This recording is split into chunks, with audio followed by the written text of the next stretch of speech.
Okay, so today's video lessons is Unit 4, Lesson 6. It's Video Notes Part A, and we're going to be solving logarithms.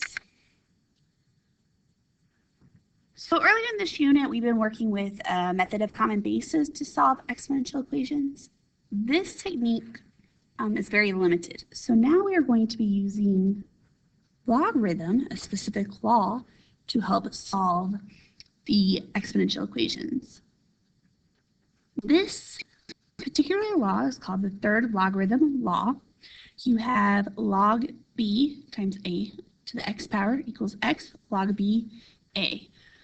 Remember, this is just the product law, or just like the product law that we did in 4.5. Remember, all this is saying is you take this x and you put it directly in front, just like this. You take the exponent. In 4.5, it was dealing with actual numbers or values for your exponents. This particular one, in 4.6, we will be dealing with a variable as your exponent. So the first thing we're going to do is solve 4 to the x power equals 8 using a, the common basis, and b, the logarithm law shown above. So we're going to practice both methods. So the first one is the method of common basis. I'm just going to rewrite the problem. 4 to the x equals 8. So common basis, I have to figure out a base that's the same. So I know I can't take 4 to something power to get 8, so I have to change that 4. Well, if I take 2 to the second power, that will give me 4, and then I have that x that I have to put with it.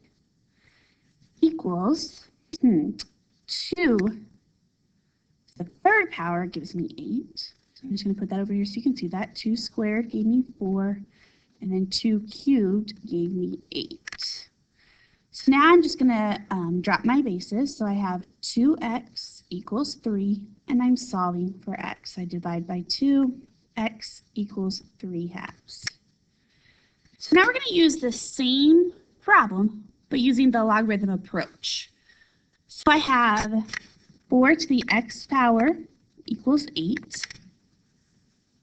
And then I'm going to change and add logarithms. Remember with math, whatever you do to one side, you must do to the other to keep it equivalent.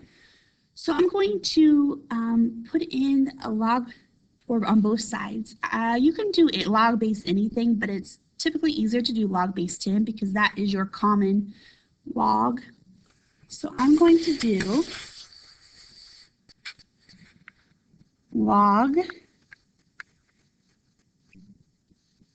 base 10 of 4x to the x power equals log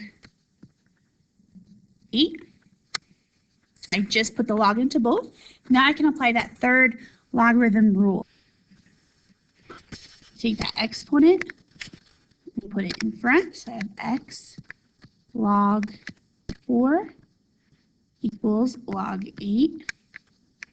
And I need to solve for x. I need x to be all by itself. So this is just solving a simple equation. So you're going to take and divide both sides by log 4.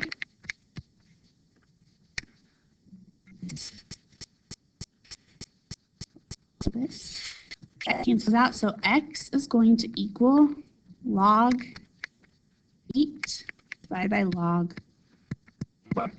Now, a lot of people are going to want to say, oh, well, that has to be x equals log 2 because 8 divided by 4 is 2. That is not the case with this problem. You actually have to put it in your calculator. And because we're doing log base 10, any set, you don't even have to have the calculators we have here at school. Any scientific calculator, scientific notation calculator will solve this. Okay, so I'm going to put this in a calculator. I'm going to pull up my calculator so you can see what I'm going to do. It is log base 10 8 divided by log base 10 4. So I'm going to go to calculator. I am going to go control 10 to the x because that gives me a log. My base is 10 and it is of 8.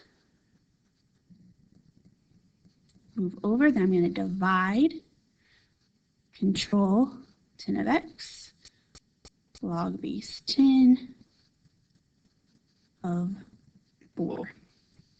Hit enter, and your answer is 1.5. So you would have x equals 1.5.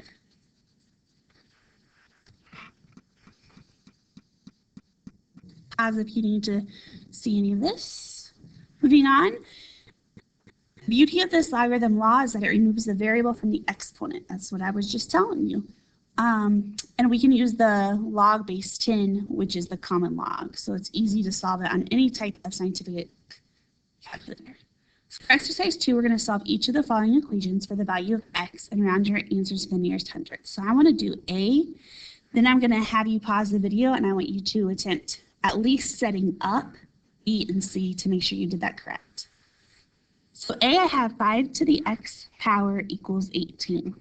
So I'm just going to add log to both of sides. So log to the 5 to the x power equals log 18. I'm going to use my third logarithm law and bring that in front. So I have x log to the 5th equals log to the 18.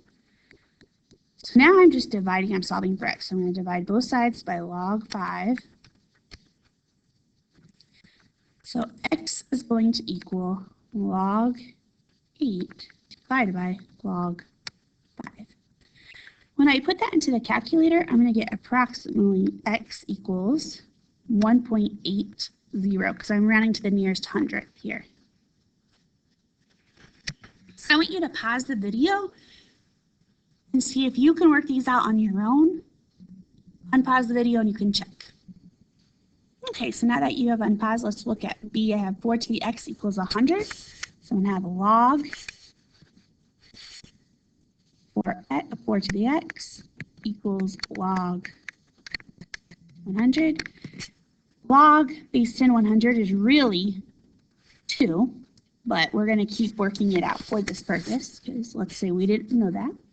So we use the third logarithm law, bring that exponent in front. So x log 4 equals log 100.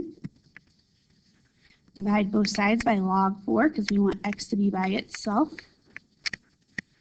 X equals log 100 divided by log 4. When you put that in the calculator, you're going to get x equals 3.32.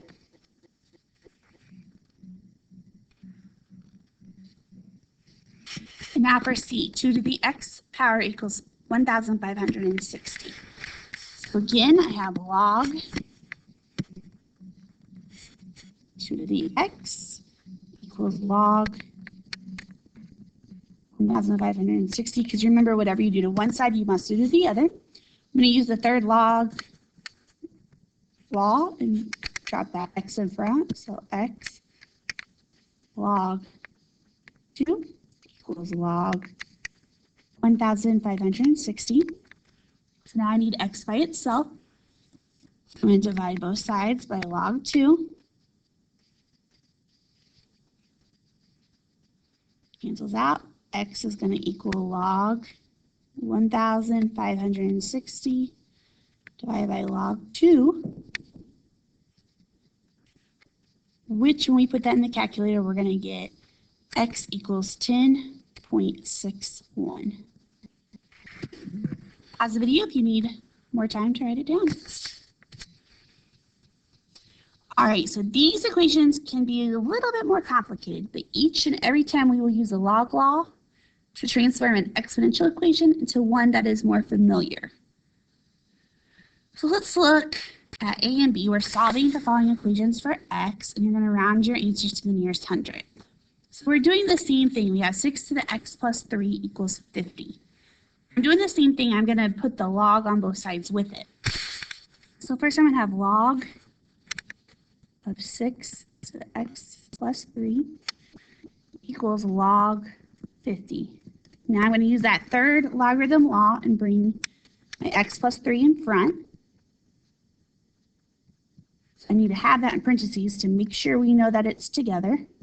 X minus 3, quantity x minus 3 times log 6 equals log 50. Well, how do I get x by itself? I have to divide both sides by log 6. So then I have x minus 3 equals log 50 divided by log 6. But I still have that minus 3, so then I'm going to add 3 to both sides. My final answer, x equals, parentheses, log 50 divided by log 6 in parentheses plus 3. It is very vital that you put the parentheses around that, or you do the calculator in 2 steps. Do log base 10 50 divided by log base 10 6, enter plus 3, or make sure those logs are in parentheses. When I solve that out, I'm going to get approximately, oh, and I made a mistake. This is x plus 3, so all this shouldn't be x plus 3. My apologies. So when I get to here, I'm subtracting 3, minus 3. And so then x is going to equal negative point, rewrite that because that's kind of sloppy, negative 0.82. The exact same thing for b. 1.03 to the x divided by 2 minus 5 power equals 2. I'm going to put log with both of them. So I have a log 1.03 x divided by 2 minus 5 power equals log 2. Bring that in front. So I have parentheses, x divided by 2 minus 5 log 1.03 equals log 2. Divide both sides by log 1.03. So then I have x divided by 2 minus 5 equals log of 2 divided by log of 1.03. So I'm going to add 5 to both sides, which will give me x divided by 2 equals log 2 over log 1.03 plus 5. And my final step is I have to multiply everything by 2. So my final answer is going to be x equals, I know Duran is doing too much, log 2 over log 1.03 plus 5 times 2. Again, all these parentheses are vital when you're putting it in the calculator. X is going to equal 56.9. If you have any questions, please bring them to class on Friday. Thank you.